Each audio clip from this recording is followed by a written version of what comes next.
කතා කරන්න යන්නේ කාබනික සංයෝගවල IUPAC නාමකරණය කොහොමද යම්කිසි කාබනික සංයෝගයක් දුන්නොත් උසස් පෙළ විෂය නිර්දේශයට අනුකූලව ඒ සංයෝගයේ නීතිමාලාවට අනුකූලව ඒ සංයෝගයට අදාළ නාමකරණය නාමය ලියා ගන්න විදිහ.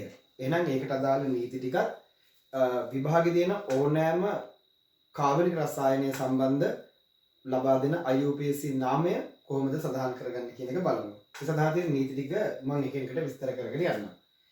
ඉස්සෙල්ලම දැන් කාබනික සංයෝග ගොඩාක් තියෙනවානේ. ඒ නිසා මේ සංයෝග වලට අදාළ නම් නිශ්චිත නීතිමාලාවක් ඔස්සේ ලබා දෙන්නේ. එහෙනම් ඒ නීතිමාලාව ඔස්සේ නම් නාමකරණය කරනකොට ඒ නීති ටික එක එකට අපි කතා කරන්න ඕනේ. කාබනික සංයෝග වල නාමකරණයේදී ඒ කාබනික සංයෝගයට වෙනමම ලබා දීලා තියෙනවා ක්‍රියාකාරී කාණ්ඩ ප්‍රමුඛතාවයක්. අදාළ ක්‍රියාකාරී කාණ්ඩ ප්‍රමුඛතාවයක් ලබා දීලා තියෙනවා. ඉතින් ඒ ක්‍රියාකාරී කාණ්ඩ ප්‍රමුඛතාවය අපි ඉස්සෙල්ලා අඳුරගමු. ඒ සංයෝගයේ තියෙන ක්‍රියාකාරී කාණ්ඩයත් ඒත් එක්ක මම මොකක්ද කියලා සඳහන් කරගෙන යන්නම්. දැන් ගත්තොත් අඩුම ක්‍රියාකාරී කාණ්ඩයක් විදිහට අපි සලකනවා මේ විදිහට කාබන් අතර තියෙන තනි බන්ධන අවස්ථාව. අපි ඔකට ඇල්කේනයක් කියලා කියනවා. එතකොට මේක තමයි අපිට හම් වෙන ප්‍රමුඛතාවයෙන් අඩුම අවස්ථාව. ඊට වඩා ඇල්කිල් හේලයිඩ් ක්‍රියාකාරී වෙනවා. ඇල්කිල් හේලයිඩ්. ඊට පස්සේ ප්‍රමුඛතාවයෙන් වැඩි වෙනවා ඇල්කීන කියන කාණ්ඩය. ඒ කියන්නේ කාබන් අතර ද්විත්ව බන්ධනය. ඊට වඩා ප්‍රමුඛතාවයෙන් වැඩි ඇල්කයින කියන කාණ්ඩය. ඒ කියන්නේ කාබන් අතර ත්‍රිත්ව බන්ධනය. එතන එයාට වඩා ප්‍රමුඛතාවයෙන් වැඩි මධ්‍යසාර. ඒ කියන්නේ කාබනික සංයෝගය තුල OH කාණ්ඩයක් තිබ්බොත් අපි ඒකට කියනවා මධ්‍යසාරයක් කියලා. එතන මධ්‍යසාර කාණ්ඩය ඇල්කයිනට වඩා ප්‍රමුඛයි. ඊළඟ සංයෝගය තුල තියෙනවා නම් කීටෝන කාණ්ඩයක්. මෙන්න මේ විදිහට කාබන් ද්විත්ව බන්ධන ඔක්සිජන් මේ කාණ්ඩයට අපි කියන්නේ කීටෝන කාණ්ඩය. එහෙනම් මධ්‍යසාරයට වඩා කීටෝනේ ප්‍රමුඛයි. එයාට වඩා ප්‍රමුඛතාවයෙන් වැඩි මෙන්න මේ වගේ කාණ්ඩයකට අපි කියනවා ඇල්ඩිහයිඩ් කාණ්ඩයක් කියලා. C ද්විත්ව බන්ධන OH කාණ්ඩය. ඉතින් ඇල්ඩිහයිඩ් කාණ්ඩය කීටෝන කාණ්ඩයටත් වඩා ප්‍රමුඛතාවයෙන් වැඩි. ඊට පස්සේ අපි ප්‍රමුඛතාවයේ වැඩි අවස්ථාව ලෙස ගන්නේ සයනයිඩ් කාණ්ඩය. සයනයිඩ් කාණ්ඩය CN කාණ්ඩයක් තිබ්බොත් අපි කියනවා එයාගේ ප්‍රමුඛතාවය ඇල්ඩිහයිඩටත් වඩා වැඩි.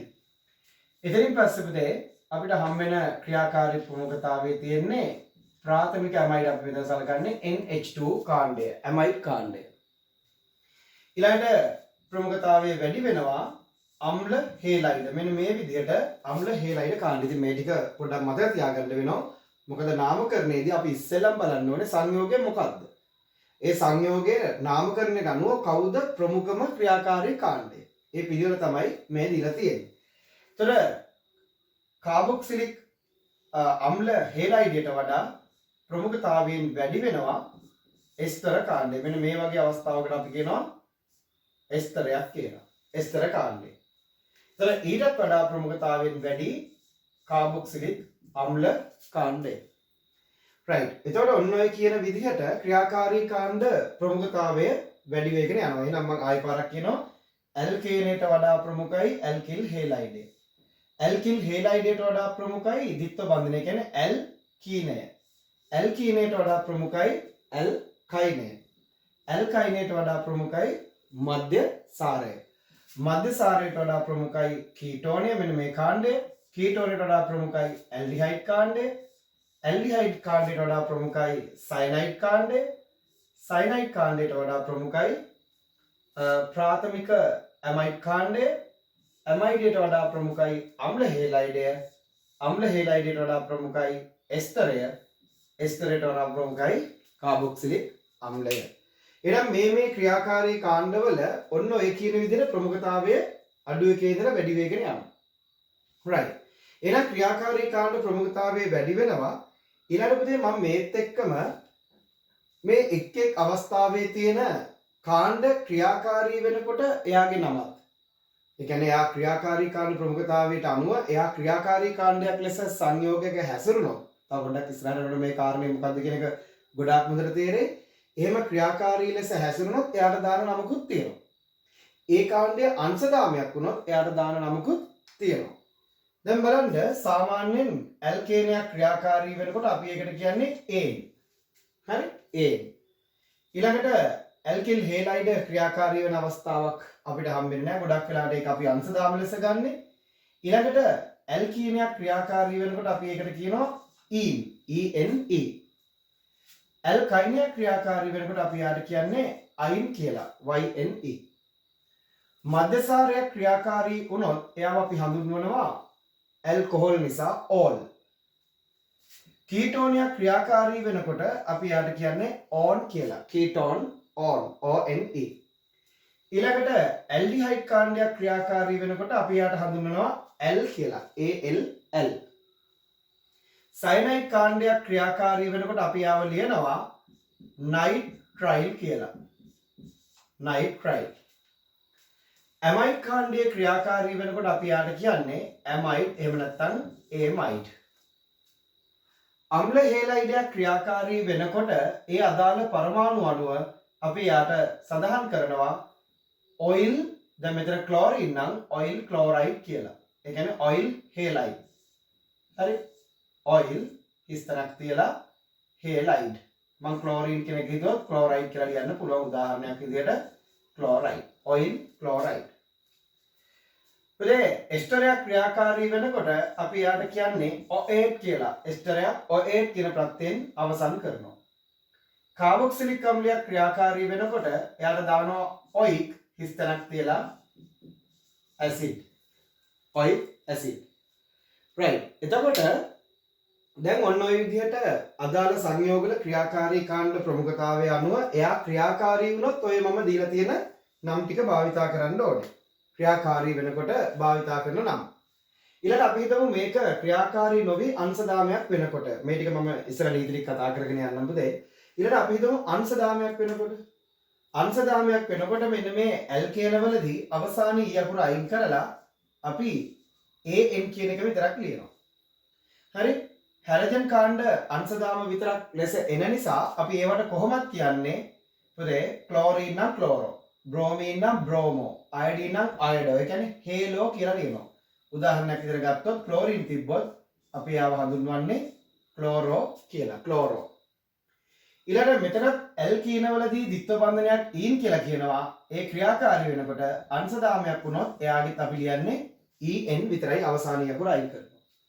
ත්‍රිත්ව බන්ධනෙත් එහෙමයි අවසානීය අකුර අයින් කරලා YN කියලා ලියනවා. මධ්‍යසාර කාණ්ඩය කියන්නේ මේ OH කාණ්ඩය ක්‍රියාකාරී වුණොත් ඕල් අංශදාමය වුණොත් පුතේ අපි යට කියන්නේ හයිඩ්‍රොක්සි. හයිඩ්‍රොක්සි. ඊළඟට කීටෝන කාණ්ඩය ක්‍රියාකාරී වුණොත් ඕන් කියලා හඳුන්වනවා. එයා අංශදාමයක් වුණොත් අපි යාට කියන්නේ ඔක්සෝ කියලා. ඔක්සෝ. ඇල්ඩිහයිඩ් කාණ්ඩයේ ක්‍රියාකාරී වෙනවා නම් L අංශදාමයක් වුණොත් පුතේ අපි යාට කියනවා ෆෝමයිල්. ෆෝමයිල්. right? ඊළඟට සයනයිඩ් කාණ්ඩයේ ක්‍රියාකාරී වුණොත් නයිට්‍රයිල් අංශදාමයක් වුණොත් අපි යාට කියන්නේ සයනෝ. සයනෝ. ඉතින් එහාට තියෙනවා පුතේ අපිට සිලබස් එකේ හැටියට තියෙන්නේ ක්‍රියාකාරී වෙන අවස්ථා විතරයි අංශදාම වෙන අවස්ථා ගැන ඒවා අපි කතා කරන්නේ නැහැ. ඒ නිසා එතනින් එහාට ක්‍රියාකාරී අවස්ථා ටික. එහෙනම් අපි මුලින්ම මතක තියාගමු කාබනික සංයෝගයක IUPAC නාමකරණය සඳහන් කරනකොට ඉස්සෙල්ලාම බලන්න ඕනේ සංයෝගයේ ක්‍රියාකාරී කාණ්ඩය මොකක්ද? එහෙනම් ඒ ක්‍රියාකාරී කාණ්ඩය මොකක්ද කියලා දැනගන්න ඒකට අදාළ නාමකරණයේ ක්‍රියාකාරී කාණ්ඩ අනුපිළිවෙලක් දීලා තියෙනවා. එහෙනම් ඒක නැවතත් මම කියනවා ඇල්කේනය එයාට වඩා ප්‍රමුඛයි ඇල්කිල් හේලයිඩය ඊට වඩා ප්‍රමුඛයි කාබන් කාබන් අතර ද්විත්ව බන්ධනය ඒ කියන්නේ ඇල්කීනය ඇල්කීනයට වඩා ප්‍රමුඛයි ඇල්කයිනය ඇල්කයිනයට වඩා ප්‍රමුඛයි මධ්‍යසාරය මධ්‍යසාරයට වඩා ප්‍රමුඛයි කීටෝනය කීටෝනයට වඩා ප්‍රමුඛයි ඇල්ඩිහයිඩය ඇල්ඩිහයිඩයට වඩා ප්‍රමුඛයි සයනයිඩය ඊළඟට ඇමයිඩය අම්ල හේලයිඩය එස්ටරය එතකොට අපිට හම් වෙන වඩාත්ම ක්‍රියාකාරී සංයෝග විශේෂය කාබොක්සිලික් අම්ලය. එහෙනම් උඩින් දක්වලා තියෙන්නේ අදාළ කාණ්ඩයේ ක්‍රියාකාරී වෙනකොට ලියන නම යටින් දක්වලා තියෙන්නේ අදාළ කාණ්ඩය අංශදාමයක් ලෙස හැසිරුණොත් එතනදී සඳහන් කරන්න ඕන නම. දැන් ඔය ගැන පොඩි අදහසක් ගත්තා නම් ඇති. right ඊළඟට අපි නාමකරණයේ නීති බලමු. දැන් පුතේ ඔයාලත් එක්ක මේ ඔයාලට මේ එක්කම පොඩියට සාරාංශයක් විදිහට මේ නෝට් එක හදා ගන්නත් පුළුවන්. ඉතින් ක්‍රියාකාරී කාණ්ඩයේ අනුපිළිවෙල කියලා මේ විදිහට දාගන්න පුළුවන්. right. දැන් කාබනික සංයෝගයක IUPAC නාමය ලියනකොට ඒකට ආවේනික වෙච්ච නීති මාලාවක් තියෙනවා. මම මේ නීති තුන කතා කරනවා. පළවෙනි එක. පළවෙනි නීතිය තමයි ප්‍රධාන කාබන් දාමය තේරීම. ප්‍රධාන කාබන් දාමය තේරීම. ප්‍රධාන කාබන් දාමය තේරීම. ප්‍රධාන කාබන් දාමය තේරීම. ඒ කියන්නේ අපි කාබනික සංයෝගයක IUPAC නම සඳහන් කරනකොට ඉස්සෙල්ලාම අපි කරන්න ඕනේ එයා තුල තියෙන ප්‍රධාන කාබන් දාමය තෝරගන්න ඕනේ. එහෙනම් කොහොමද අපි ප්‍රධාන කාබන් දාමය තෝරන්නේ? මෙන්න මේකයි. එක දිගට තෝරාගත හැකි. හරි මාත් එක්ක මොන මේ නෝට් එක සඳහන් කරගන්න පුළුවන්ද? එක දිගට තෝරාගත හැකි. එක දිගට තෝරාගත හැකි දිගම කාබන් දාමය. දිගම කාබන් දාමය. දිගම කාබන් දාමය ප්‍රධාන දාමයයි. right. එතකොට මෙන්න මේකට අපි කියනවා ප්‍රධාන කාබන් දාමය. ඒ කියන්නේ සංයෝගය තුළ අඛණ්ඩව එක දිගට තෝරාගත හැකි දිගම කාබන් දාමය ප්‍රධාන දාමයයි. නමුත් මෙන්න මේක වැදගත්. නමුත් ඒ තුළ හරි එක දිගට තෝරා ගන්න පුළුවන් දිගම කාබන් දාමය ප්‍රධාන දාමය. හැබැයි ඒක ප්‍රධාන දාමය ලෙස ගන්නවා නම් ඒ තුළ මෙන්න මේ කියන ඒවා ඉන්න ඕනේ. මොනවාද? ක්‍රියාකාරී කාණ්ඩයේ කාබන්. බලන්න ක්‍රියාකාරී කාණ්ඩයේ ක්‍රියාකාරී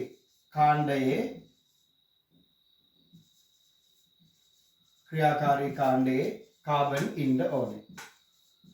හරි ක්‍රියාකාරී කාණ්ඩයේ කාබන් අනිවාර්යයෙන්ම ප්‍රධාන දාමය තුල ඉන්න ඕනේ. ඊට අමතරව බහුබන්ධන තියෙනවා නම් ඒ කියන්නේ පුතේ ද්විත්ව හෝ ත්‍රිත්ව බන්ධන තියෙනවා නම් බහුබන්ධන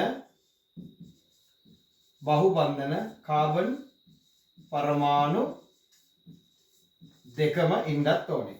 හරි බහුබන්ධන තියෙනවා නම් බහුබන්ධනයේ කාබන් පරමාණු දෙක ඉන්නත් ඕනේ. ඊට අමතරව අංශ දාම බැඳුණු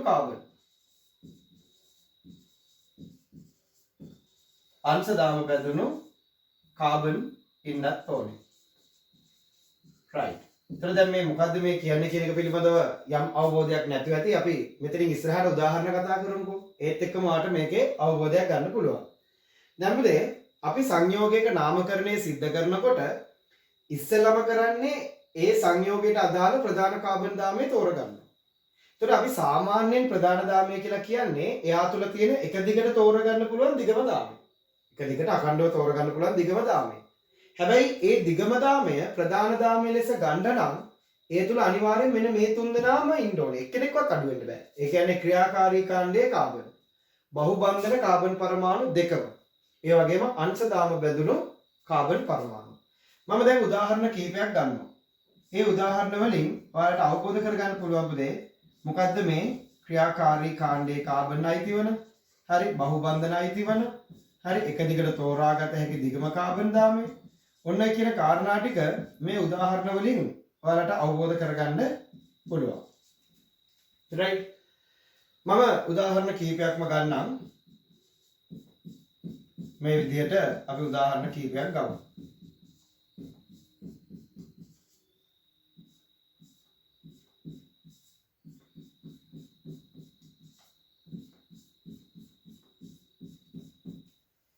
right. මම තවත් උදාහරණයක් ගන්නම්.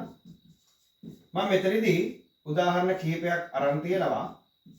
එතන ඒ උදාහරණ දිහා බැලුවම ඔයාලට ප්‍රධාන කාබන් දාමයට අවශ්‍ය කාරණා ටික මොකක්ද කියන එක තේරුම් ගන්න පුළුවන්.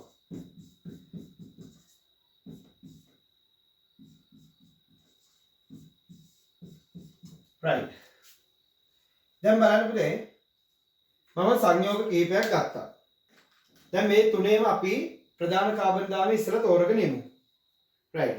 එහෙනම් ප්‍රධාන කාබන් දාමය කියන්නේ මෙන්න මෙහෙමයි. මේක තෝරගන්නකොට අපි ඉස්සෙල්ලාම කරන්න ඕනේ එක දිගට තෝරාගත හැකි දිගම කාබන් දාමය ප්‍රධාන දාමය. හැබැයි ඒ ප්‍රධාන දාමය තුල ක්‍රියාකාරී කාණ්ඩයේ කාබන් ඉන්න ඕනේ. බහුබන්ධන කාබන් පරමාණු දෙකම ඉන්න ඕනේ. අංශ දාම බෙදිච්ච කාබන් පරමාණු සියල්ල ඉන්නත් ඕනේ. එහෙනම් දැන් මේක දිහා බලන්න. සංයෝගයක් ගත්තම ඉස්සෙල්ලාම කරන්න තියෙන දේ තමයි ක්‍රියාකාරී කාණ්ඩය හොයාගන්න ඕනේ. දැන් මේක දිහා බැලුවම අපිට පේනවා මේකේ තියෙන එකම ක්‍රියාකාරී කෙනා මෙන්න මේ කොටස මේ කාබන් කාබන් ද්විත්ව බන්ධනය දෙපැත්තේ කාබන් ඉන්නවනම් පුතේ අපි මේකට කියනවා කීටෝන. අන්න එයාව රවුම් කරගත්තා. දැන් කාබන් පරමාණු රවුම් කරගත්තා. ඊට පස්සේ අපි මෙයාගේ මෙන්න මේ කාබන් අයිති වෙන පරිදි එක දිගට තෝරාගත හැකි දිගම දාමය. දැන් මේක පුතේ බහුබන්ධන නැහැනේ කාබන් කාබන් අතර ද්විත්ව ත්‍රිත්ව බන්ධන නැහැ. එහෙනම් තෝරාගත හැකි දිගම කාබන් දාමය ප්‍රධාන දාමය ලෙස ගන්න ඕනේ. මෙයා අනිවාර්යෙන් ඉන්න ඕනේ. ඒතර මේ බලන්න 1යි 2යි 3යි 4යි 5යි 6යි නේ. මෙහෙම ගත්තොත් 5යිනේ. එහෙනම් මෙන්න මේක අපි කියනවා මෙයාගේ ප්‍රධාන කාබන් දාමය. ප්‍රධාන කාබන් දාමය. right. ඊළඟට අපි මෙතනට එමු. මෙයාගේ තියෙනවා ක්‍රියාකාරී කාණ්ඩ දෙකක්. එකක් තමයි මෙන්න මේ කොටස මේ C ද්විත්ව බන්ධන O NH2. C ද්විත්ව බන්ධන O NH2 කියන්නේ ඇමයිඩ් කාණ්ඩය. එහෙනම් මේක තමයි ක්‍රියාකාරී වෙන්නේ. මේ ත්‍රිත්ව බන්ධනයට වඩා ඇමයිඩ් කාණ්ඩය ප්‍රමුඛයි. එහෙනම් පුතේ අන්න ක්‍රියාකාරී කාණ්ඩයේ කාබන් රවුම් කරගන්න. මේ මම කරන දේවල්ම කරන්නේ. එතකොට ඔයාලට වරදින්නේ නැහැ. අදාළ කාරණා ටික සියල්ලම පහසුවෙන් කරගන්න පුළුවන්. එහෙනම් ක්‍රියාකාරී කාණ්ඩයේ කාබන්ව අඳුරගත්තා. ඊළඟට දැන් අපි දන්නවා ක්‍රියාකාරී කාණ්ඩයේ කාබන් ඉන්නත් ඕනේ බහුබන්ධනයේ කාබන් පරමාණු දෙකම ඉන්න ඕනේ. බහුබන්ධන කියන්නේ කාබන් කාබන් අතර ද්විත්ව හෝ ත්‍රිත්ව. එහෙනම් අපි මෙයාවයි අදිනු තිරක් අඳ ගන්නවා. ප්‍රධාන කාබන් දාමේ තෝරගන්න විදිය නේ. අදාළ සංයෝගය ගත්තා. ක්‍රියාකාරී කාණ්ඩය මොකක්ද කියලා බැලුවා. ඊට පස්සේ යාව රවුම් කරගත්තා. ඒ කාබන් බහුබන්ධන තියෙනවා නම් එයාවත් මේ විදිහට සටහන් කරගත්තා. එහෙනම් මේ කාබන් ඉන්නත් ඕනේ මේ දෙන්නා ඉන්නත් ඕනේ. ඉතින් දිගම දාමය ගත්තොත් 1යි 2යි 3යි 4යි 5යි. හැබැයි ඒ දාමය තුල පුතේ දැන් මෙහෙම තෝරගත්තොත් හරි මෙහෙම තෝරගත්තොත් මේ දාමය තුල බහුබන්ධන නැහැ. එහෙම බෑ. තෝරාගත හැකි දිගම කාබන් දාමය ප්‍රධාන දාමයක් වෙන්න නම් බහුබන්ධනයට අදාළ කාබන් දෙන්නම ඉන්න ඕනේ. එහෙනම් දිගම දාමය තුල බහුබන්ධන නැත්තම් අපි කරන්නේ බහුබන්ධනත් එන විදිහට තෝරගන්න පුළුවන් දිගම කාබන් දාමය ගන්නවා. එහෙනම් මෙන්න මේ විදිහට තෝරගන්නවා. මේක තමයි ඒතර සංයෝගයේ ප්‍රධාන කාබන් දාමයේ විදිහට අපිට ගන්න පුළුවන්. right අදාළ සංයෝගයේ ප්‍රධාන කාබන් දාමය මේ විදිහට ගත්තා. එහෙනම් අපි බලන්න කාබන් තුළ තියෙන 1යි 2යි 3යි 4යි පහක් තියෙන එකක් තියෙනවා. හැබැයි පහක් තියෙන එක ගත්තොත් ද්විත්ව බන්ධනය ත්‍රිත්ව බන්ධනය අයිති වෙලා නැහැ. ඒ නිසා ත්‍රිත්ව බන්ධනය වෙන විදිහට දිගම කාබන් දාමය අපි ප්‍රධාන දාමය ලෙස ගත්තා. දැන් මෙතනට එමු. මේකෙත් පුතේ ද්විත්ව බන්ධනයක් තියෙනවා. ද්විත්ව බන්ධනයට වඩා OH කාණ්ඩය ප්‍රමුඛයි. OH කාණ්ඩය කියන්නේ මධ්‍යසාර කාණ්ඩය. එහෙනම් OH කාණ්ඩයේ බැඳුණු කාබන් තමයි ක්‍රියාකාරී කාබන්. මෙන්න ඒක රවුම් කරගත්තා. ඒ වගේම මේ දෙන්නත් අයිති වෙන්න ඕනේ. මොකද බහුබන්ධනයේ කාබන් දෙන්නත් ඉන්න ඕනේ. එහෙනම් මෙයා ඉන්නත් ඕනේ මේ දෙන්න ඉන්නත් ඕනේ. ඒතර පුතේ දිගම කාබන් දාමය විදිහට 1යි 2යි 3යි 4යි 5යි 6යි 7ක තියෙන කෙනෙක් ගන්න පුළුවන්. එහෙම ගත්තොත් අන්න ක්‍රියාකාරී කාණ්ඩයේ කාබන් වැඩිච්ච එක නැති වෙනවා. ඒ නිසා ක්‍රියාකාරී කාණ්ඩයේ කාබනුත් ඉන්න පරිදි ද්විත්ව බන්ධනත් ඉන්න පරිදි එක දිගට තෝරාගත හැකි දිගම කාබන් දාමය මෙන්න මේ විදිහට අපි තෝරගන්නවා ප්‍රධාන කාබන් දාමය. එහෙනම් පුතේ මම හිතන්නේ ඔයාලට පළවෙනි නීතිය ගැන අවුලක් නැතුව ඇති. මොකද්ද ප්‍රධාන කාබන් දාමය තෝරා ගැනීම එක දිගට තෝරාගත හැකි දිගම කාබන් දාමය ප්‍රධාන දාමයයි. නමුත් එකී දාමය තුල ප්‍රධාන දාමය වීමට නම් ක්‍රියාකාරී කාණ්ඩයේ කාබන් පරමාණු තියෙන්න ඕනේ. බහුබන්ධන පවතී නම් ඒ බහුබන්ධන වලට අදාළ කාබන් දෙන්නම ඉන්නත් ඕනේ. ඒ වගේම පුතේ අංශ දාම ටික බැඳලා තියෙන්නත් ඕනේ. දැන් මේවා ගත්තොත් මේ අංශ දාම CH බලන්න මේ දෙන්නම් බැඳිච්ච කාබන් ඉන්නවා. මේවා අංශ දාම එතකොට. මේ අංශ දාම බැඳිච්ච කාබන් ප්‍රධාන කාබන් දාමයට අයිති. මේවා අංශ දාම නේ. ඒතර මේවා ප්‍රධාන දාමයට අයිති වෙලා තියෙනවා. right එහෙනම් පුතේ මොකද්ද කරන්නේ ක්‍රියාකාරී කාණ්ඩයේ තෝරගත්ත යාය කාබන් රවුම් කරගත්තා බහුබන්ධන තියෙනවා නම් ඒවත් සලකුණු කරගත්තා ඇතුළු වෙන පරිදි ප්‍රධාන කාබන් දාමය තෝරගන්නවා. right එහෙනම් මම ඊළඟ නීතියට යනවා. දැන් ඔයාලට මාත් එක්ක මේ වැඩේ කරගෙන යන්න පුළුවන්. එක දිගට අපිට තියෙන කාලය සීමිතයිනේ. ඒ නිසා මේ සීමිත කාලය තුල ඔයාලට මාත් එක්ක මේ වැඩේ කරගෙන යන්න පුළුවන්. ප්‍රධාන කාබන් දාමයේ තේරීම ඒක තෝරන විදිහ අපි සඳහන් කරලා තියෙනවා සාරාංශයක් ලෙස. උදාහරණ කිහිපයකුත් කතා කරලා තියෙනවා. right. මම යනවා පුතේ. එහෙනම් දැන් ප්‍රධාන කාබන් දාමයේ තෝරගත්තානේ.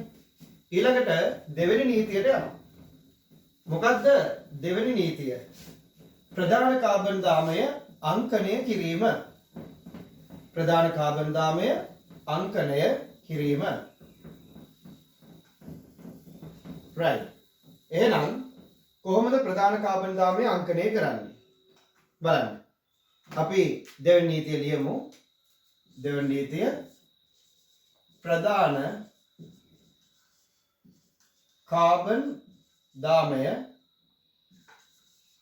කාබන් දාමය අංකණය කිරීම. ප්‍රධාන කාබන් දාමය අංකණය කිරීම. right. එහෙනම් තෝරාගත්ත ප්‍රධාන කාබන් දාමය අංකණය කරන්නේ කොහොමද කියලා බලමු. ඒකටත් පුතේ නීතියක් තියෙනවා. මෙන්න නීතිය. ක්‍රියාකාරී කාණ්ඩයේ කාබන්ට හරි ප්‍රධාන කාබන් දාමය අංකණය කරනකොට ක්‍රියාකාරී කාණ්ඩයේ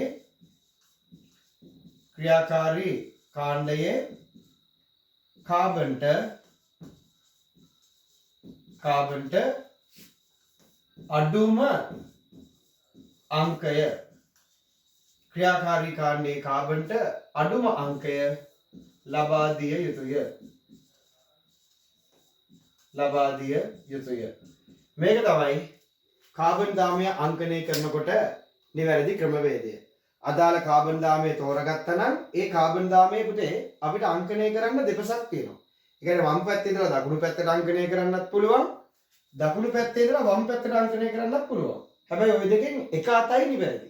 ඒ නිවැරදි අත තමයි අදාළ ක්‍රියාකාරී කාණ්ඩයේ කාබන්ට අඩුම අංකය ලැබෙන්න ඕනේ. දැන් අපි අර විදිහටම තවත් උදාහරණ කිහිපයක් ගමුකෝ. මේ බලන්න. CH3 CH2 CH3 මෙතනින් OH CH2 C දිත්ත බන්ධන O CH2 Br. දැන් මෙන්න මේ සංයෝගය අපිට අංකණය කරලා නම ලියන්න තියෙනවා කියලා හිතන්න. right. එහෙනම් අපි ඉස්සෙල්ලාම නම ලියන්න කලින් මේකේ ප්‍රධාන කාබන් දාමය අඳුරගන්න ඉපේ. එතකොට මොකද්ද මේකේ ප්‍රධාන කාබන් දාමය? බලන්න. ඉස්සෙල්ලාම අපි කරන්නේ අදාළ සංයෝගයේ ක්‍රියාකාරී කාණ්ඩය අඳුර ගන්නවා. ඇල්කිල් හේලයිඩයට වඩා ප්‍රමුඛයි ඇල්කොහොල. ඒ කියන්නේ මධ්‍යසාරය. මධ්‍යසාරයට වඩා ප්‍රමුඛයි පුතේ කීටෝන. ඒ කියන්නේ මේකේ තියෙන ක්‍රියාකාරී කාණ්ඩයේ කාබන් තමයි කීටෝනයේ කාබන්. අපි ඒව රවුන්ඩ් කරගත්තා. එහෙනම් එයාව අයිති වෙන පරිදි එක දිගට තෝරාගත හැකි දිගම දාමය 1 2 3 4 5 6යි. එහෙනම් මේක තමයි බහුබන්ධන මේකේ නැති නිසා ක්‍රියාකාරී කාණ්ඩයේ කාබන් අයිති වෙන පරිදි තෝරාගත හැකි දිගම කාබන් දාමය. දැන් මේක අංකණය කරන්න ඕනේ. දැන් අපි අංකණය කරනකොට මොකද්ද නීතිය? ක්‍රියාකාරී කාණ්ඩයේ කාබන්ට අඩුම අංකය ලබා දිය යුතුයි. ක්‍රියාකාරී කාණ්ඩයේ කාබන්ට අඩු අංකය. කියන්නේ මෙන්න මෙයාට අඩු අංකය දෙන්න ඕනේ. එතකොට මේකට අඩු අංකය දෙන්න නම් බලන්න මෙහෙන් ගත්තොත් 1 2 3 4 5 කියලා එන්නේ. මේ පැත්තට ගත්තොත් 5. මෙහෙන් ගත්තොත් 1 2 කියලා එන්නේ. එහෙනම් පුතේ මේ පැත්තට ගත්තොත් වැඩි අංකයක් එනවා. මේ පැත්තට ගත්තොත් අංක 2 කියන අඩු අංකය එනවා. එහෙනම් කාබන් ටික අංකණය කරනවා 1 2 3 4 5 6. right. අදාළ ක්‍රියාකාරී කාණ්ඩයේ කාබන්ට අඩු අංකය ලැබෙන පරිදි ප්‍රධාන කාබන් දාමය අංකණය කරන්න ඕනේ. right. මම තව උදාහරණයකට එන්නම්. CH2 දිත්ත බන්ධන CH C දිත්ත බන්ධන O මෙතනින් CH2 CH3 මෙතන Cl කියලා අපි හිතමු. මේක C දිත්ත බන්ධන O H. right. දැන් මේක තුල තියෙන ක්‍රියාකාරී කාණ්ඩ ටික අපි ඉස්සෙල්ලා අඳුරගෙන වඩාත් ක්‍රියාකාරී කාණ්ඩය මොකක්ද කියලා බලමු. බලන්න ක්ලෝරීන්ට වඩා ඒ කියන්නේ ඇල්කිල් හේලයිඩයට වඩා ඇල්කීනය ප්‍රමුඛයි. ඇල්කීනයට වඩා කීටෝනය ප්‍රමුඛයි. මේ දෙපැත්තේ කාබන් තිබිලා මෙහෙම આવොත් කීටෝනය. හැබැයි කීටෝනයට වඩා මේකට අපි කියන්නේ ඇල්ඩිහයිඩ් කාණ්ඩය. එහෙනම් කීටෝනට වඩා ඇල්ඩිහයිඩය ප්‍රමුඛයි. කීටෝනට වඩා ඇල්ඩිහයිඩය ප්‍රමුඛයි. එහෙනම් වඩා ප්‍රමුඛ කෙනා ඇල්ඩිහයිඩයනේ. ඒ නිසා ඇල්ඩිහයිඩේ කාබන් අපි මේ විදිහට රවුම් කරගත්තා. ඊට මේකේ බහුබන්ධන තියෙන නිසා ඒ දෙන්නවත් මෙහෙම ගත්තා. එහෙනම් ක්‍රියාකාරී කාණ්ඩයේ කාබන් ඇල්ඩිහයිඩ් කාණ්ඩයේ කාබන් ඉන්නත් ඕනේ. බහුබන්ධන දල කාබන් දෙන්න ඉන්නත් ඕනේ. ඒ අනුව අපිට එක දිගට තෝරාගත හැකි මෙන්න මේ කියන දීගම දාමය ප්‍රධාන කාබන් දාමය ලෙස ගන්න. රයිට්? ඒතර යාවි දිනන කාබන් 1 2 3 4 5යි. මෙහෙම ගත්තොත් පුතේ 6ක් වෙන බව ඇත්ත. හැබැයි 6ක් ආවට ක්‍රියාකාරී කාණ්ඩයේ කාබන් නැහැනේ. ඒ නිසා ඒ ඔක්කොම අයිති වෙන පරිදි දිගම දාමය තමයි ප්‍රධාන දාමය ලෙස ගන්න. දැන් මෙහෙම ගත්තොත් පුතේ මෙයාට තමයි අඩු අංකය. මේ රවුම් කරන්නේ අපි ක්‍රියාකාරී කාණ්ඩයේ කාබන් හැම වෙලාවෙම එයාට අඩු අංකය දෙන විදිහට ප්‍රධාන දාමය අංකණය කරන්න ඕනේ. මෙහෙන් ගත්තොත් අංක 1කින් පටන් ගන්නවා. මෙහෙන් ගත්තොත් 1 2 3 4 5 කියලා එන්නේ. එහෙනම් පුතේ එකනේ අඩු අංකය 1 2 3 4 5. ඔන්න ඔය විදිහට අදාළ සංයෝගයේ ක්‍රියාකාරී කාණ්ඩයේ කාබන් පරමාණුව තෝරගෙන එයාට අඩු අංකය ලැබෙන පරිදි අපිට පුළුවන් ප්‍රධාන කාබන් දාමය අංකණය කරන්න. රයිට්. එහෙනම් ප්‍රධාන කාබන් දාමය අංකණය කිරීම කියන සිද්ධියත් ඔයාලට තේරුණා. ඊළඟට අපි හිතමු මෙන්න මෙහෙම එකක් අපිට අංකණය කරන්න තියෙනවා. හරි. ක්‍රියාකාරී කාණ්ඩයේ කාබන්ට අඩු අංකය ලැබෙන පරිදි ප්‍රධාන කාබන් දාමය අංකණය කරන්න. නේ? ප්‍රධාන කාබන් දාමය අංකණය කරන්න.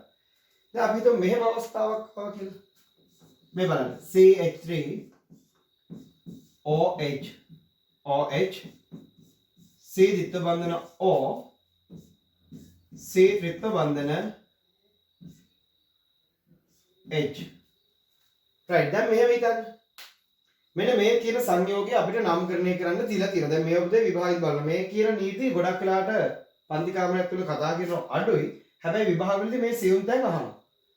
දැන් බලන්න මෙන්න මේ කියන සංයෝගයට අදාළ නාමය ලියනවා නම් අපිට තේරුම් ගන්න පුළුවන් මෙයාට කරන්න ඕන දේ. ඉස්සෙල්ලාම ක්‍රියාකාරී කාණ්ඩය අඳුර ගන්න ඕනේ. ඇල්කයිනේට වඩා ප්‍රමුඛයි මධ්‍යසාරය. මධ්‍යසාරයට වඩා ප්‍රමුඛයි කීටෝනය. එහෙනම් කීටෝන කාණ්ඩයේ කාබන් තමයි ප්‍රධාන කාබන් වෙන්නේ. නැත්නම් ක්‍රියාකාරී කාබන් වෙන්නේ. ඒ වගේම බහුබන්ධනයට අදාළ කාබන් දෙන්නත් අයිති වෙන්න ඕනේ. එහෙනම් මෙයත් මේ දෙන්නත් අයිති වෙන පරිදි එක දිගට තෝරාගත හැකි දිගම කාබන් දාමය ගන්නවා. මේක තමයි එතකොට අපේ ප්‍රධාන කාබන් දාමය. දැන් බලන්න මේ රවුම් කරලා තියෙන කාබන්ට නැත්නම් ක්‍රියාකාරී කාබන්ට අඩු අංකය දෙපැත්තෙන් එක පැත්තකින් දෙන්න ඕනේ. මෙහෙන් ගත්තොත් 1 2 3යි කියලා එන්නේ. මෙහෙන් ගත්තොත් 1 2 3 කියලා එන්නේ. අන්න දෙපසින්ම එකම අංකය ඇවිල්ලා. එහෙනම් මොකද්ද කරන්න ඕනේ? දැන් කොයි අතරද නිවැරදි? පුතේ ක්‍රියාකාරී කාණ්ඩයේ කාබන්ට දෙපසින්ම එකම අංකය ලැබෙයි නම් එවැනි සංයෝගයක් තුළදී ප්‍රමුඛතාවය ලබා දෙන්න ඕනේ නැත්නම් අඩු අංකය ලබා දෙන්න ඕනේ බහුබන්ධනයට. right. එහෙනම් මම ඒකත් නීතියක් කියනවා. ක්‍රියාකාරී කාබන්ට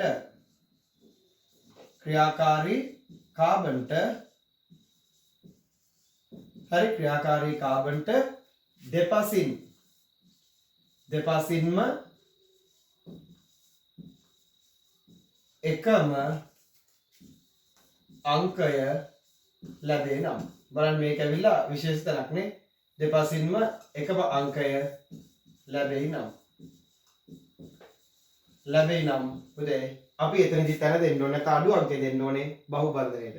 ක්‍රියාකාරී කාණ්ඩයේ කාබන්ට දෙපසින්ම එකම අංකය ලැබෙයි නම් බහුබන්ධනයට නැත්නම් ද්විත්ව හෝ ත්‍රිත්ව කියලා ගන්න පුළුවන්. බහුබන්ධනයට අඩු අංකය දෙනවා.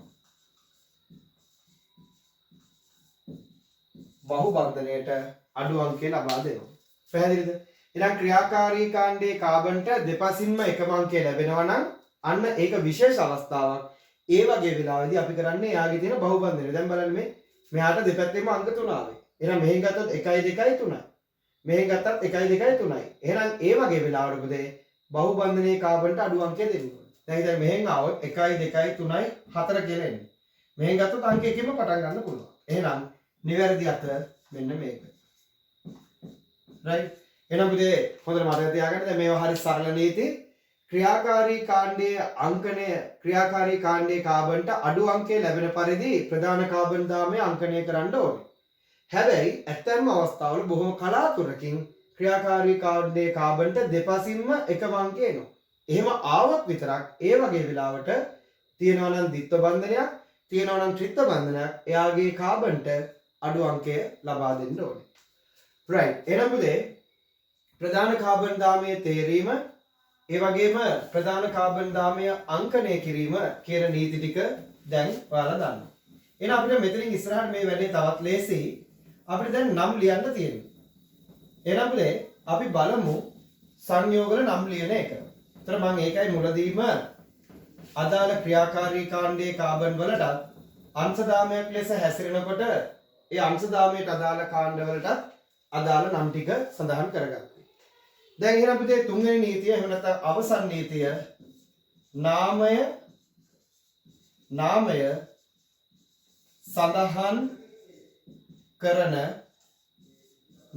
සඳහන් කරන අනුපිළිවෙල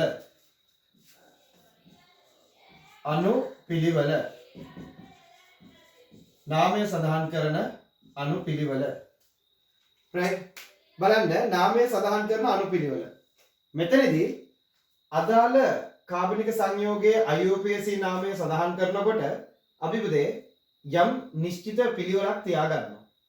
මම ඒක ABC කියලා දාන්නම් A. ඉස්සෙල්ලම අපි නම ලියනකොට අංශ දාම වල නම් ලියන්න ඕනේ. right? අංශ දාම පළමුව සඳහන් කරයි. හරි? අංශ දාම පළමුව සඳහන් කරයි. අංශදාම පළමුව සඳහන් කරයි. හැබැයි දැන් අපි හිතමුකෝ අංශදාම ටික ලියාගෙන යනකොට මම උදාහරණයක් දෙයක් කතා කරනකොට මේක තේරෙයි. දැනට අපි මේ නීති ටික බලමු. නාමය සඳහන් කරන අනුපිළිවෙල අංශදාම පළමුව සඳහන් කරයි. ඊළඟට අංශදාම එකකට වඩා වැඩියෙන් තියෙනවා. හරි සංයෝගය තුළ අංශදාම ගාන එකකට වඩා වැඩි නම් එවලට අපි ඉංග්‍රීසි හෝඩිය අකුරු පිළිවෙලටයි ලියන්නේ. හරි ඉංග්‍රීසි හෝඩියේ අකුරු පිළිවෙල right ඒ කියන්නේ පුතේ ABCD කියන අනුපිළිවෙලට අපි අදාළ අංශ දාම වල නාමයන් බලන්න ඕනේ. ඊළඟට B හරි යම්කිසි සංයෝගයක අංශ දාම සඳහන් කරනකොට ඒ අංශ දාම එකකට වඩා වැඩියෙන් තියෙනවා නම් ඉංග්‍රීසි වලින් අකුරු අනුපිළිවෙල බලනවා. ඊළඟට අපි හිතමු එකම අංශ දාමයේ කීප වතාවක් තියෙනවා නම් හරි එකම අංශ දාමය කීප වතාවක් තියෙනවා නම් හරි අංශ දාමයක්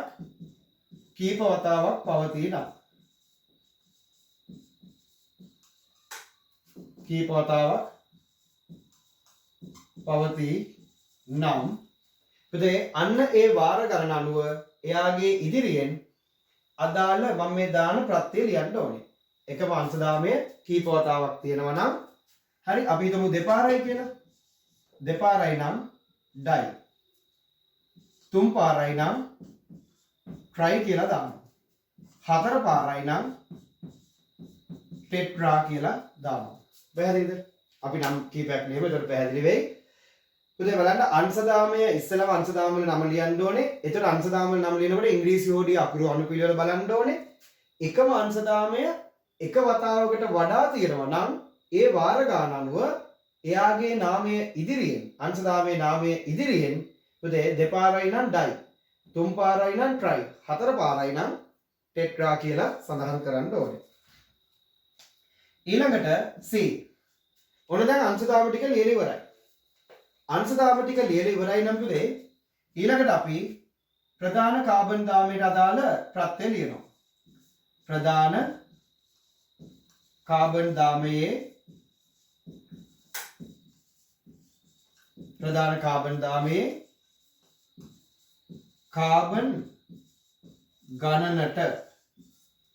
කාබන් දාමයේ කාබන් ගණනට අදාළ ප්‍රත්‍ය ලියන්න ඕනේ. ඒ කියන්නේ දැන් අපි හිතමුකෝ ප්‍රධාන කාබන් දාමයේ තියෙන කාබන් ගාන අනුව එයාට අදාළ ප්‍රත්‍ය ලියනවා. බලන්න පුතේ කාබන් 1යි නම් මම මෙහෙම C1 කියලා ලියන්නම්. එතනට ලියන ප්‍රත්‍යය තමයි මෙත්. කාබන් 1කට අපි කියනවා මෙත්. කාබන් දෙකයි නම් මම ඒක C2 කියලා ගන්නම්. කාබන් දෙකකට අපි කියන්නේ පුතේ eth කියලා. eth. කාබන් 3යි නම් අපි යාට කියනවා prop. prop. හරි. කාබන් 4යි නම් අපි ඒකට කියනවා but. කාබන් 4යි නම් but. කාබන් 5යි නම් අපි යාට කියන්නේ පුතේ pent. කාබන් 6ක් ආවොත් අපි එතනදී සඳහන් කරනවා hex. උසස් පෙළ විෂය නිර්දේශයට අයිති වෙන්නේ උපරිම කාබන් 6ක් නිසා මම එතනින් එහාට යන්නේ නැහැ. දැන් 7ක් වගේ තිබ්බොත් hept, 8කට oct ඔය වගේ සඳහන් කරන්න පුළුවන්. නමුත් අපි කාබන් 6කට උපරිම වෙන විදිහට නාමය සඳහන් කරන්න බලාපොරොත්තු වෙනවා. එහෙනම් ඉතින් බලන්න අංශදාම වල නම් ඉස්සෙල්ලාම ලිව්වා. එකම අංශදාමයේ කීප වතාවක් තියෙනවා නම් ඒ වාර ගාන අනුව අංශදාමයේ නමට ඉස්සරහින් මෙන්න මේ කියන ප්‍රත්‍යයන් දැම්මා. ඊට පස්සේ අංශදාම ටික ලියලා ඉවරනායින් පස්සේ ප්‍රධාන කාබන් දාමයේ කාබන් කීයක්ද කියලා බැලුවා. 1යි නම් meth, 2යි නම් eth, 3යි නම් prop, 4යි නම් but, 5යි නම් pent, 6යි නම් hex කියලා දැම්මා. right. ඊළඟ පුතේ D. ඔන්න දැන් අංශදාමත් ලියලා ඉවරයි. ඊට පස්සේ බලනවා බහුබන්ධන තියනවද? හරි? බහුබන්ධන තියනවද? බහුබන්ධන තියනවා නම් හරි? බහුබන්ධන තියනවා නම් ඒක පුතේ ද්විත්ව බන්ධනයක් නම් හරි? ඒක ද්විත්ව බන්ධනයක් නම් අපි ලියනවා en කියලා විතරයි. මේ ද්විත්ව බන්ධනයක් නම් en e කියන එක ලියන්නේ නැහැ. ද්විත්ව බන්ධනය en. හරි? ද්විත්ව බන්ධනය en. ත්‍රිත්ව බන්ධනයක් නම් අපි ලියනවා yn. හරි? ත්‍රිත්ව බන්ධනයක් නම් yn කියලා දානවා එයාගේ අංකයත් එක්ක. බහුබන්ධනයක් තියෙනකොට ද්විත්ව බන්ධනයක් නම් en, ත්‍රිත්ව බන්ධනයක් නම් yn කියලා ගන්නවා. එතකොට පුතේ ද්විත්ව හෝ ත්‍රිත්ව බන්ධන නැත්නම් අපි එතකොට කියනවා සංතෘප්තයි කියලා. සංතෘප්ත නම් හරි සංතෘප්ත නම් අපි දානවා an. මේ තියෙන්නේ an කියලා දානවා. සංතෘප්ත නම් an. එතකොට බහුබන්ධන තිබ්බොත් ද්විත්ව නම් en, ත්‍රිත්ව නම් yn කියලා දානවා. බහුබන්ධන නැත්නම් අන් කියන ප්‍රත්‍යය යොදනවා. එයාලගේ අංකයත් එක. දැන් ද්විත්ව බන්ධනයක් තියෙනවා නම් පුතේ අංකය සමග. අංකය සමග. right. ඔයාලා දැන් මේ කියන්නේ මොනවද කියන එක ලොකු අවබෝධයක් නැතුව ඇති. නමුත් මම මේකට අදාළ සියලුම නම් සඳහන් කරනවා. විෂය නිර්දේශය තුල තියෙන සියලුම ආකෘති කතා කරනවා. ඊට අමතරව සියලුම විභාග ප්‍රශ්න වලට ආපු ඒ නාමකරණයන් සියල්ල අපි සාකච්ඡා කරනවා. ඒතකොට ඔයාලට මේක තවත් අවබෝධ වෙයි. එහෙනම් මේ නාමයේ සඳහන් කරන අනුපිළිවෙල අංශදාම ටික ලිව්වා ඉංග්‍රීසි වලදී අනුපිළිවෙලට. එකම අංශදාමයේ වාර කීපයක් නම් ඩයි ට්‍රයි ටෙට්‍රා කියලා වාර ගන්න අනුව අංශදාමයේ නමට ඉස්සරහින් ලියනවා. ඊළඟට අංශදාම ටික ලියලා ඉවරනායින් පස්සේ කාබන් ගාන කීයද කියලා බලනවා. ප්‍රධාන දාමයේ කාබන් කීයද? ඒ ගානට අනුව meth, eth, prop, but, pent, hex කියලා ඒ අදාළ ප්‍රත්‍ය ලියනවා. ඒක ලියුණාන් පස්සේ බලනවා ද්විත්ව බන්ධනයක් තියෙනවද? ද්විත්ව නම් එයාගේ අංකය ලිව්වා en කියලා දැම්මා. ත්‍රිත්ව නම් ඒකේ අංකය ලිව්වා yn කියලා දැම්මා. හැබැයි ද්විත්ව හරි ත්‍රිත්ව හරි නැත්නම් අපි කියනවා සංතෘප්තයි කියලා. කාබන් අතර තනි බන්ධන විතරක් තියෙනවා අපි කියනවා සංතෘප්තයි. සංතෘප්ත නම් අපි an කියන එක සඳහන් කරනවා. ඊළඟට අවසානික ඊළඟට ක්‍රියාකාරී කාණ්ඩය.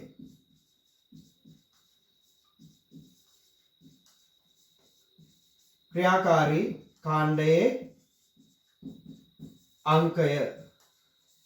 හරි? ක්‍රියාකාරී කාණ්ඩයේ අංකය යොදා එහි නාමයෙන් නැත්නම් එහි ප්‍රත්‍යයෙන් කියලා ගත්තොත් එහි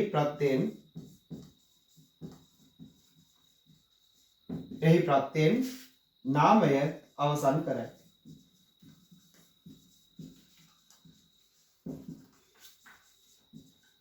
right. දැන් මේ මොකද්ද කිව්වේ? ක්‍රියාකාරී කාණ්ඩයේ අංකය දැම්මා ඊළඟට එයාගේ ප්‍රත්‍යය ලිව්වා ඒකෙන් එයාගේ නාමය අවසන් කරනවා. මේ ටික තමයි ඉතින් තියෙන්නේ. right. අපි උදාහරණ අවස්ථා කිහිපයක් ගලමු. දැන් නීති තුන අපි නැවත මතක් කරගමු. පළවෙනි නීතිය තමයි මොකද්ද?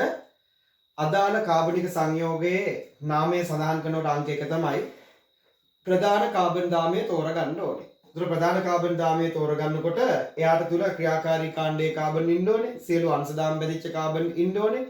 බහුබන්ධන තියෙනවා නම් ඒ පරමාණු දෙකම තියෙන්න ඕනේ.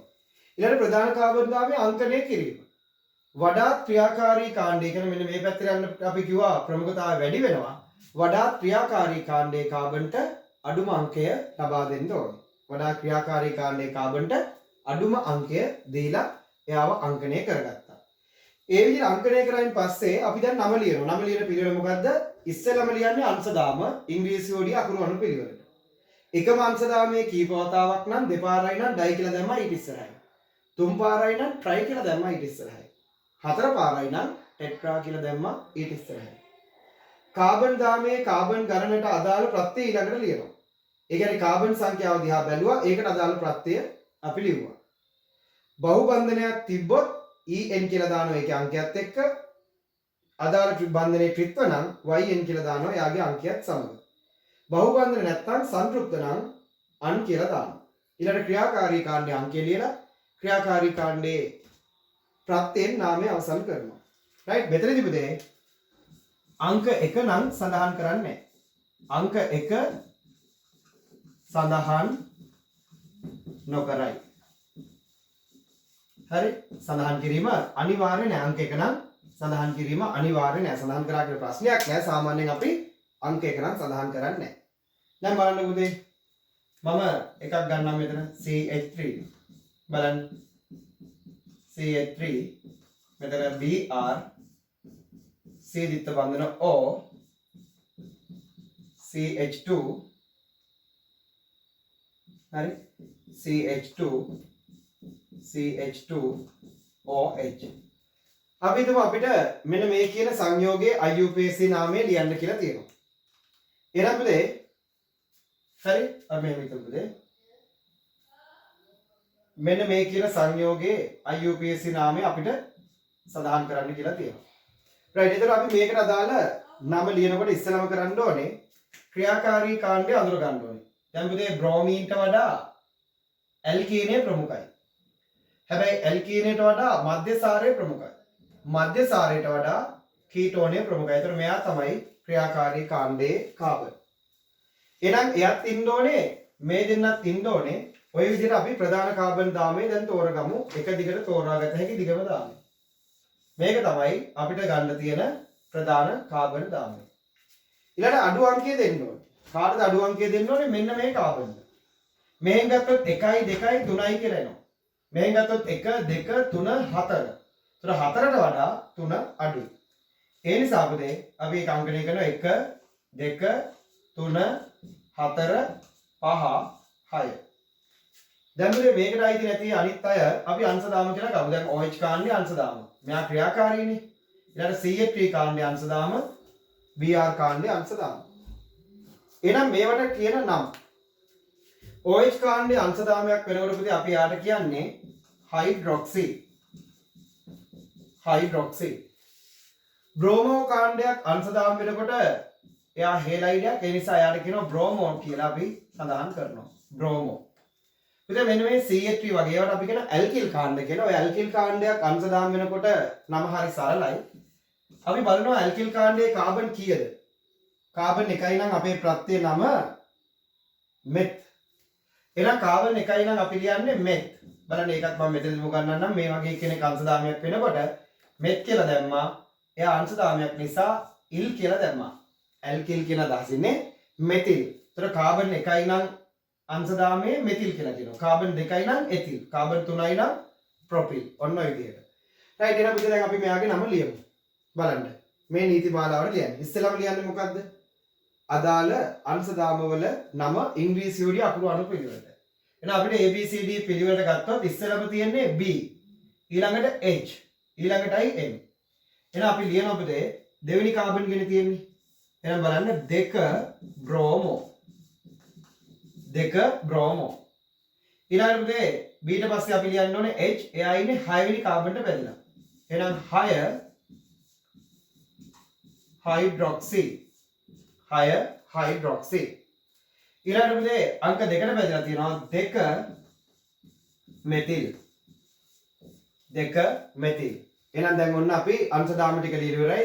2 බ්‍රෝමෝ 6 හයිඩ්‍රොක්සි 2 මෙතිල්. හැම වෙලාවෙම මතක තියාගන්න අකුරක් සහ ඉලක්කම නැත්නම් වචනයක් සහ ඉලක්කමක් අතර හිස්තැන් තියන්නේ නැහැ. කෙටි ඉරක් දාන්න. මේ නාමකරණයේදී හිස්තැන් තියෙන එක නීති අවස්ථා දෙකක් විතර තියෙනවා. අනිත් හැම වෙලාවෙම හිස්තැන් නැතුව ලියන්න ඕනේ. හරි? අකුරක් සහ නැත්නම් වචනයක් සහ ඉලක්කමක් අතර කෙටි ඉරක්. ඉලක්කම් දෙකක් අතර කමාවක්. එහෙනම් මේ විදිහට ලියාගෙන ගියා. ඊළඟට ප්‍රධාන දාමය. බලන්න දැන් ඔන්න අංශ දාම වල නම් සඳහන් කරලා ඉවරයි. එකම අංශ දාමයේ එක වතාවයි තිබ්බේ. ඊළඟට බලන්න ප්‍රධාන කාබන් දාමයේ කාබන් ගන්නට අදාළ ප්‍රත්‍යය. ඉතින් මේකේ කාබන් තියෙනවා 6ක්. 6ක් තියෙනවා නම් අපි ලියන ප්‍රත්‍යය මොකද්ද? hex. එහෙනම් හිස්තැන් තියන්නේ නැතුව මෙතෙන්ට දානවා hex. hex. ඊළඟට බලන්න අපේ අන්න දැන් අංශ දාම ප්‍රධාන අංශ දාම ලියලා ඉවරයි. ප්‍රධාන කාබන් දාමයේ කාබන්ට අදාළ ප්‍රත්‍යය ලියලා ඉවරයි. ඊට පස්සේ බලනවා බහුබන්ධන තියෙනවාද නැද්ද? නැත්තම් අන් කියලා දාන්න පුළුවන්. තියෙනවා නම් අපි බලනවා ඒක මොකක්ද? දැන් මෙතන තියෙනවා මේ තියෙන මොන බන්ධනයක්ද පුතේ? ද්විත්ව බන්ධනයක්. ද්විත්ව බන්ධනයක් නම් අපි කියන්නේ en. එයා ඉන්න අඩු අංකේ බලන්න. දැන් 5 සහ 4 ගත්තොත් අඩු අංකේ 4. එහෙනම් 4 en. 4 en. 4 en 4 අන්. ඊළඟට ඔන්න දැන් පුතේ ඒකත් ලියලා ඉවරයි. ඊට පස්සේ තියෙන්නේ ක්‍රියාකාරී කාණ්ඩයේ අංකය යොදා ඒක එක නම් සඳහන් කරන්නේ වෙන අංකයක් නම් දානවා යොදා එහි ප්‍රත්‍යයෙන් නාමය අවසන් කරයි. එහෙනම් මේ ක්‍රියාකාරී කාණ්ඩය 3 තියෙන්නේ. එහෙනම් මෙතන ලියනවා 3 ඉලක්කම. කීටෝන කාණ්ඩයක් ක්‍රියාකාරී වෙනකොට අපි දාන්නේ on කියලා. එහෙනම් මේ බලන්න on.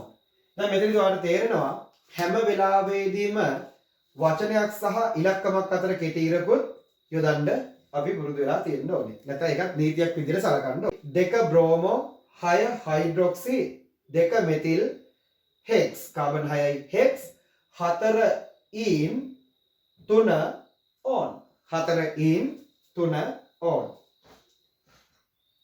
right එහෙනම් පුතේ මාත් එක්ක මේ උදාහරණත් ලියාගෙන මේ විදිහට කතා කරගෙන යමු. එතකොට ඔයාලට මේක තවත් පැහැදිලි වෙයි. right ඊළඟට පුතේ අපි තවත් නම් කිහිපයක්ම ලියමු. බලන්න. ඊළඟ අපි ගමු මෙන්න මෙහෙම අවස්ථාවක්.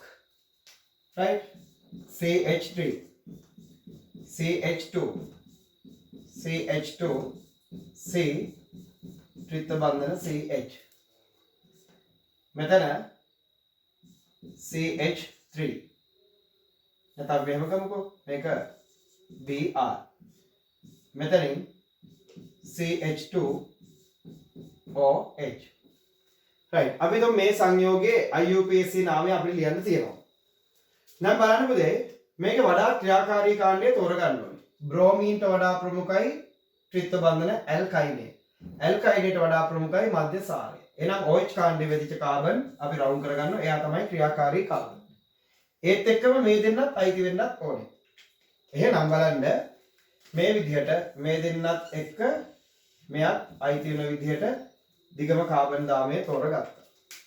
එහෙනම් ඉතින් අපිට මේක තමයි ප්‍රධාන කාබන් දාමයේ විදිහට ගන්න වෙන්නේ.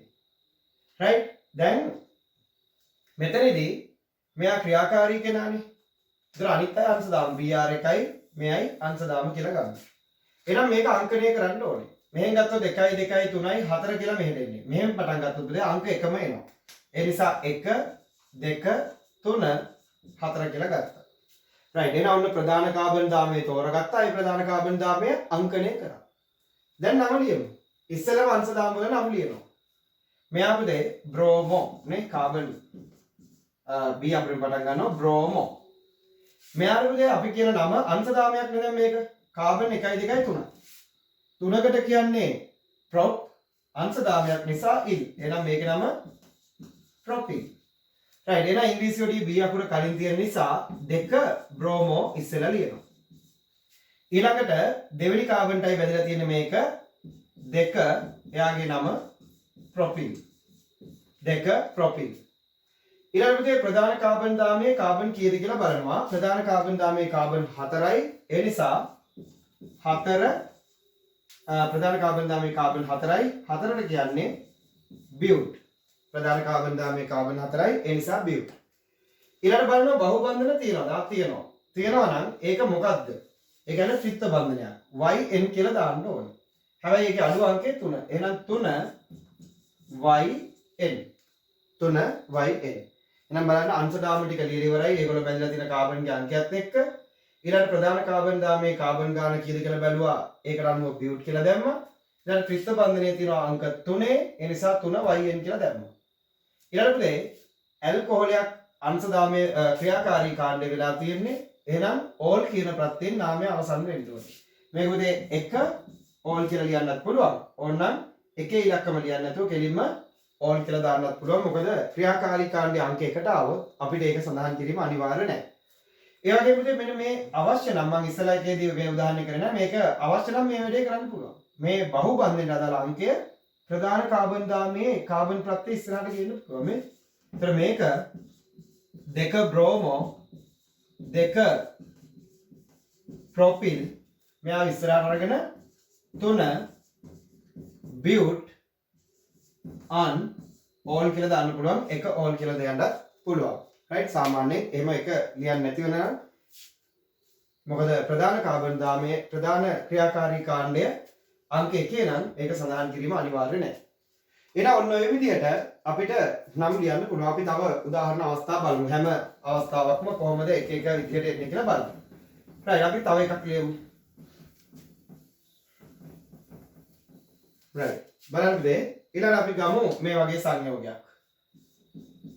CH3 CH3 CH3 ද්විත්ව බන්ධන O ත්‍රිත්ව බන්ධනයක් COOH. දැන් මෙන්න මේ සංයෝගයේ IUPAC නාමයේ ලියන විදිය.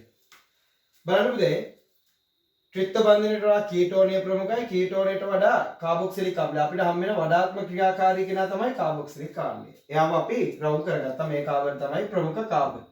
එහෙනම් මේ දෙන්න බහු බන්ධනයට අදාළ අවස්ථා. එහෙනම් එක දිගට තෝරාගත හැකි දිගම කාබන් දාමය ප්‍රධාන කාබන් දාමය ලෙස අපි ගන්නවා. දැන් මේ තියෙන්නේ අපිට හම් වෙන ප්‍රධාන කාබන් දාමය.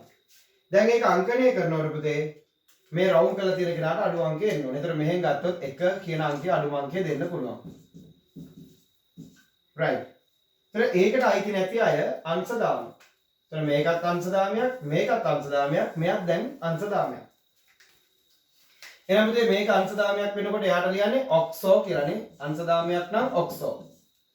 මේක කාබන් එකක් නිසා මෙත් අංශ දාමයක් නිසා ඉල්. දැන් ඔයාලට පේනවා මෙතිල් කාණ්ඩම දෙකක් තියෙනවා. right. එහෙනම් පුතේ දැන් අපි මෙයාගේ නම ලියමු. ඉංග්‍රීසියෝදී අකුරු අනුපිළිවෙලට ඉස්සෙල්ලාම අංශ දාම ලියනවා. එහෙනම් මෙතිල් තමයි ඉස්සෙල්ලා ලියන්නේ, ඔක්සෝ ඊට පස්සේ ලියන්නේ. මොකද M අකුර O අකුරට කලින් තියෙන්නේ. හැබැයි ඒත් එක්කම ඔයාලට පේනවා CH3 කාණ්ඩ එකම අංශ දාමයේ දෙපාරක් තියෙනවා. අංශ දාමයක් කීප වතාවක් තියෙනවා නම් ඒ කියන්නේ එකම අංශ දාමයේ දෙපාරයි නම් අපි දන්නවා දෙවාරට කියන්නේ ඩයි. එහෙනම් පුතේ බලන්න මෙන්න ලියනවා 5,5 අනිවාර්යෙන් පහේම දෙන්න හිටිය කියලා එකපාරක් පහ ලියලා හරියන්නේ නැහැ. 5,5 දෙපාරයි නම් ඩයි මෙතිල්. හරි 5,5 ඩයි මෙතිල්. හරි බලන්න හැම වෙලාවම අංක දෙකක් අතර කමාවක් වචනයක් සහ අංකයක් අතර කෙටිලා. 5,5 ඩයි මෙතිල්. ඊළඟට 4 ඔක්සෝ. එන අංශ දාම තුන හරි. හරි 5,5 dye methyl 4 ඔක්සෝ.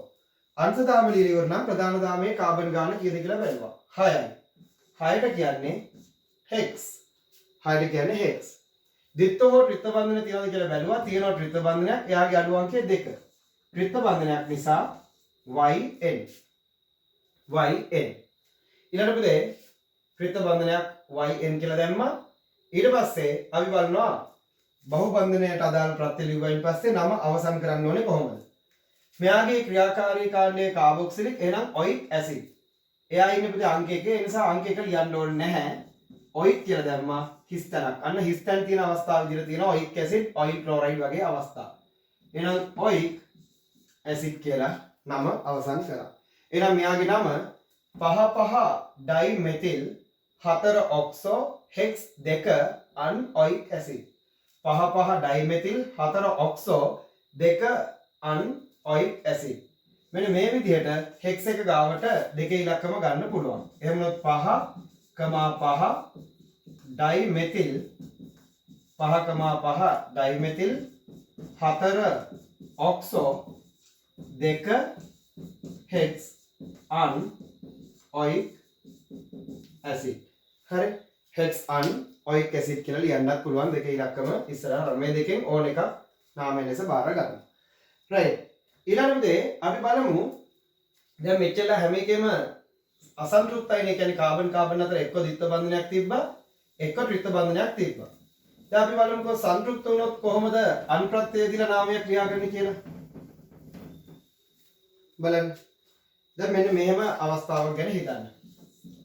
CH3 CH2 OH Cl CH2 C ද්විත්ව බන්ධන O Br. දැන් අපි මෙයාගේ නම අපිට ලියන්න තියෙනවා. දැන් වඩා ක්‍රියාකාරී කාණ්ඩය තෝරගෙන ප්‍රධාන කාබන් දාමයක් තෝරගෙන ඊළඟට ඒක අංකණය කරගමු. අපි ඒවට අදාළ නීති දන්නවා. ක්ලෝරින්ට වඩා ඇල්කොහොලය ප්‍රමුඛයි. මධ්‍යසාරය ප්‍රමුඛයි. හැබැයි මධ්‍යසාරයට වඩා පුතේ මේකට කියන්නේ අම්ල හෙලයිඩ් නේ. අම්ල හෙලයිඩ්. එන අම්ල හෙලයිඩය ඔය කියන කාණ්ඩ දෙකකට වඩා ප්‍රමුඛයි. මේකේ බහුබන්ධන නැති නිසා මෙන්න මේ කාබන් අයිති වෙන දිගම කාබන් දාමය එක දිගට තෝරාගත හැකි දිගම කාබන් දාමය ප්‍රධාන දාමය. දැන් ඊළඟට මේක අංකණය කරනවා. ඒතර මෙයාට අඩු අංකය 1 නේ ඉන්නේ 1 2 3 4 5. right ඊට පස්සේ පුතේ මේවා අංශ දාමු. මේවා අංශ දාමු. දැන් මේක ඇවිල්ලා ක්‍රියාකාරී කාණ්ඩයනේ. මේක අංශ දාමය. ඒතර මෙයා අංශ දාමයක් වෙනකොට මේකට කියන්නේ අපි හයිඩ්‍රොක්සිනේ. හයිඩ්‍රොක්සි. මෙයා අංශ දාමයක් නම් පුතේ එයාට කියන්නේ ක්ලෝරෝ. right එහෙනම් අපි ලියමු. දැන් මෙතන අංක 3 තියෙනවා. එහෙනම් 3 ක්ලෝරෝ. 3 ක්ලෝරෝ. ඊළඟට 3ෙම තියෙනවා හයිඩ්‍රොක්සි.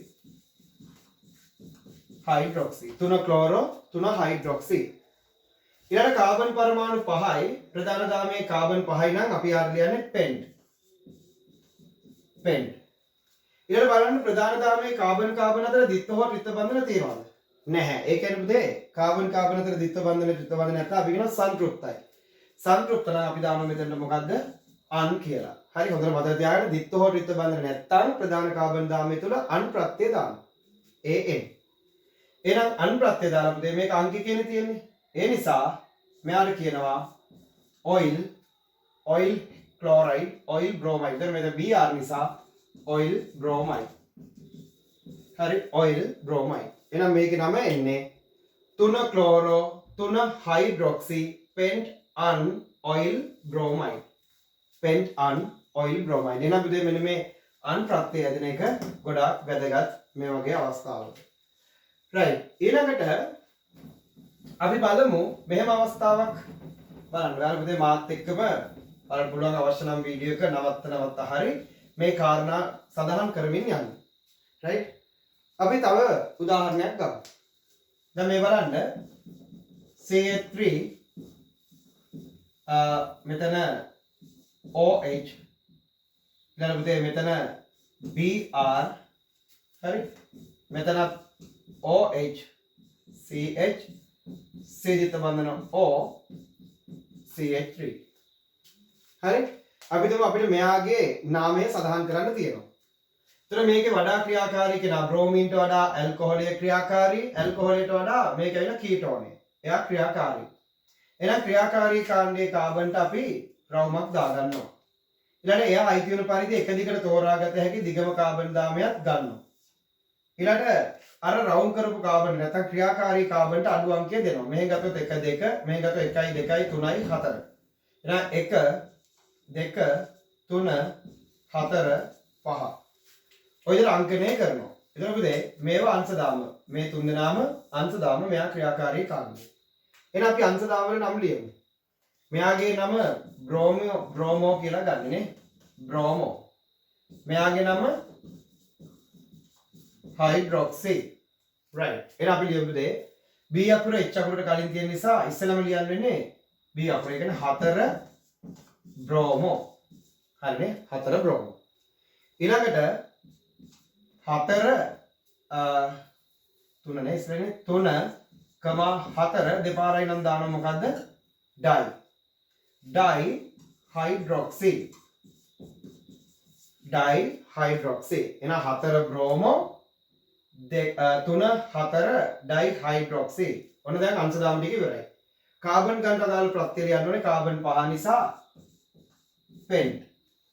පුතේ බහුබන්ධන නැහැ. එහෙනම් අන්. මේ කාබන් කාබන් අතර කිසිම ද්විත්ව ත්‍රිත්ව බන්ධන නැහැ. ඒ නිසා අන්.